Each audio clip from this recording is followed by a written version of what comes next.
The Eyes of the Panther by Ambrose Bierce. 2. A room may be too narrow for three, though one is outside.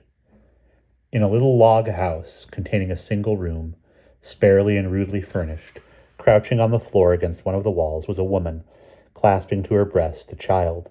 Outside, a dense, unbroken forest extended for many miles in every direction. This was at night, and the room was black dark. No human eye could have discovered the woman and the child, yet they were observed narrowly, vigilantly, with never even a momentary slackening of attention. And that is the pivotal fact upon which this narrative turns. Charles Marlowe was one of the class now extinct in this country of woodmen pioneers, men who found their most acceptable surroundings in sylvan solitudes that stretched along the eastern slope of the Mississippi Valley from the Great Lakes to the Gulf of Mexico. For more than 100 years, these men pushed ever westward, generation after generation, with rifle and axe, reclaiming from nature and her savage children, here and there, an isolated acreage for the plow, no sooner reclaimed and surrendered to their less venturesome but more thrifty successors. At last they burst through the edge of a forest and onto the open country and vanished as if they had fallen over a cliff. The woodman pioneer is no more, the pioneer of the plains, he whose easy task it was to subdue the occupancy two-thirds of the country in a single generation, is another and inferior creation.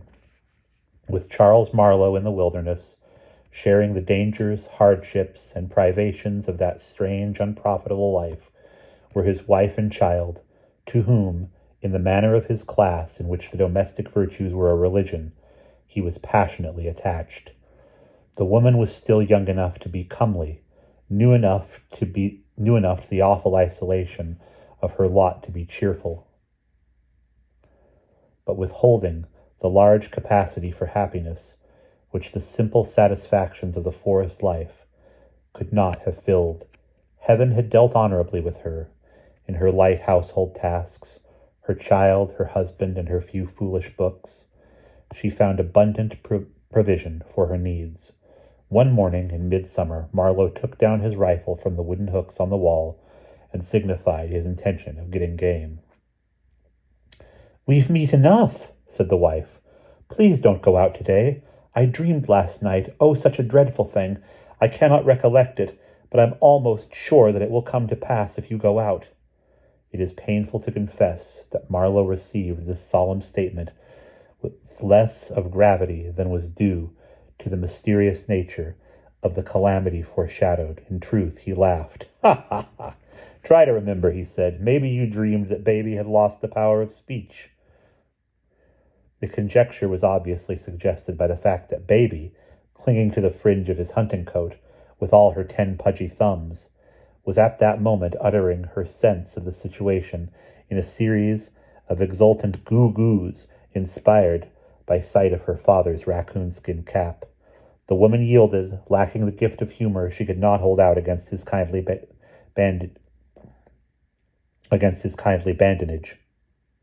badinage.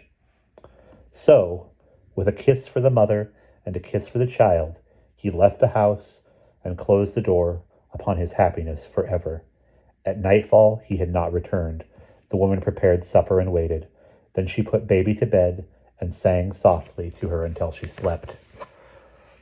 By this time, the fire on the hearth, at which she had cooked supper, had burned out, and the room was lighted by a single candle. This she afterward placed in the open window as a sign and welcome to the hunter if he should approach from that side.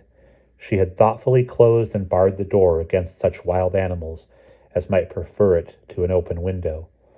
Of the habits of beasts of prey in entering a house uninvited she was not advised, though with true female prevision she may have considered the possibility of their entrance by way of the chimney.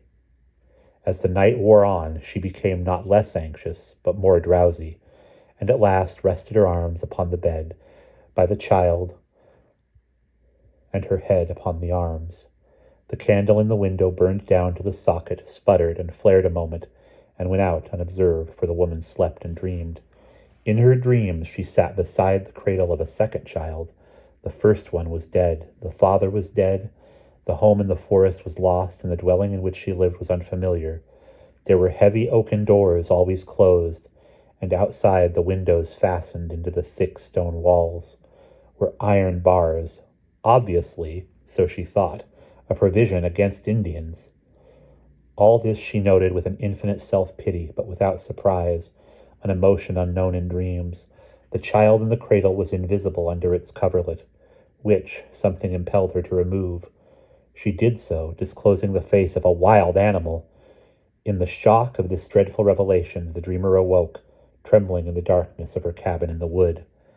As a sense of her actual surroundings came slowly back to her, she felt for the child that was not a dream, and assured herself by its breathing that all was well with it, nor could she forbear to pass a hand lightly across its face. Then, moved by some impulse for which she probably could not have accounted, she rose and took the sleeping baby in her arms, holding it close against her breast. The head of the child's cot was against the wall, to which the woman now turned her back as she stood. Lifting her eyes, she saw two bright objects staring in the darkness with a reddish-green glow. She took them to be two coals on the hearth, but with her returning sense of direction came the disquieting consciousness that they were not in that quarter of the room, moreover were too high, being nearly at the level of the eyes, of her own eyes, for these were the eyes of a panther. The beast was at the open window, directly opposite and not 5 paces away. Nothing but those terrible eyes were visible, but in the dreadful tumult of her feelings, as the situation disclosed itself to her understanding, she somehow knew that the animal was standing on its hinder feet, supporting itself with its paws on the window ledge. That signified a malign interest, not the mere gratification of an indolent curiosity. The consciousness of the attitude was an added horror, accentuating the menace of those awful eyes in whose steadfast fire her strength and courage were alike consumed. Under their silent questioning she shuddered and turned sick.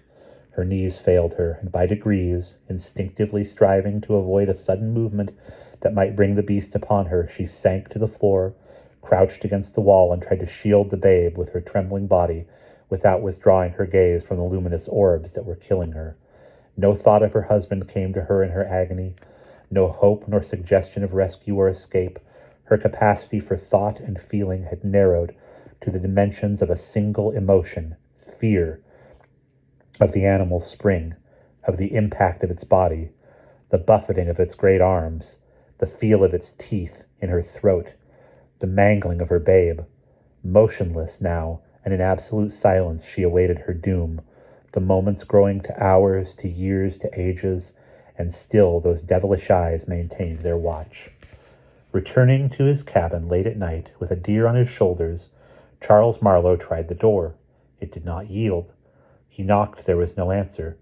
He laid down the deer and went round to the window. As he turned the angle of the building, he fancied he heard a sound as of stealthy footfalls and a rustling in the undergrowth of the forest, but they were too slight for certainty, even to his practiced ear. Approaching the window, and to his surprise finding it open, he threw his leg over the sill and entered. All was darkness and silence. He groped his way to the fireplace, struck a match, and lit a candle. Then he looked about. Cowering on the floor against the wall was his wife, clasping his child. As he sprang toward her, she rose and broke into laughter, long, loud, and mechanical, devoid of gladness and devoid of sense. The laughter that is not out of keeping with the clanking of a chain. Hardly knowing what he did, he extended his arms. She laid the babe in them. It was dead, pressed to death in its mother's embrace.